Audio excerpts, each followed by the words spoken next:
തെരഞ്ഞെടുപ്പ് ഫലം വന്ന് 2 ദിവസം കഴിയുമ്പോഴും മൂന്നാം മോദി സർക്കാർ രൂപവൽക്കരണം വകുപ്പ് വിഭജന തർക്കത്തിൽ.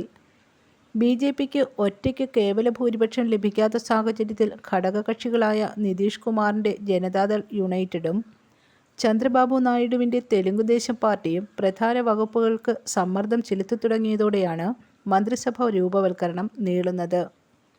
ബീഹാർ, ആന്ധ്രാപ്രദേശ് സംസ്ഥാനങ്ങൾക്ക് പ്രത്യേക പദവി വേണമെന്ന വാദമുയർത്തുന്ന ഘടകകക്ഷികൾ മോദിയുടെ ഹിന്ദുത്വ അജണ്ടയ്ക്ക് ഉടക്കിട്ട് എൻ.ഡി.എയ്ക്ക് പൊതു മിനിമം പരിപാടി വേണമെന്ന ആവശ്യവും ശക്തമായി ഉന്നയിക്കുന്നുണ്ട്. അതേസമയം സ്പീക്കർ പദവിയോ പ്രധാന വകുപ്പുകളോ ഇത്തവണയും ഘടകകക്ഷികൾക്ക് വിട്ടുകൊടുക്കേണ്ടെന്ന നിലപാടിലാണ് ന്യൂഡൽഹിയിൽ ചേർന്ന ബി.ജെ.പി. ഉന്നതതല യോഗം എത്തിച്ചേർന്നത്. സമാന്തരമായി ഡൽഹിയിൽ നിതീഷ് കുമാറും വിജയവാഡയിൽ ചന്ദ്രബാബു നായിഡുവും പാർട്ടി എം.പിമാരുടെ യോഗം വിളിച്ച് ആവശ്യങ്ങൾ ചർച്ച ചെയ്തു.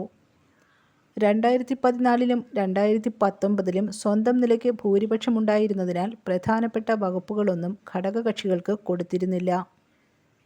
മന്ത്രിസഭാ ചർച്ച പൂർത്തിയാകാത്ത സാഹചര്യത്തിൽ ശനിയാഴ്ച നടത്താൻ നിശ്ചയിച്ചിരുന്ന സത്യപ്രതിജ്ഞ ഞായറാഴ്ചത്തേക്ക് മാറ്റി.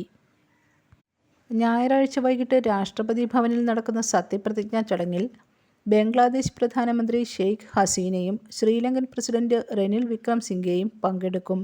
News desk press Malayalam.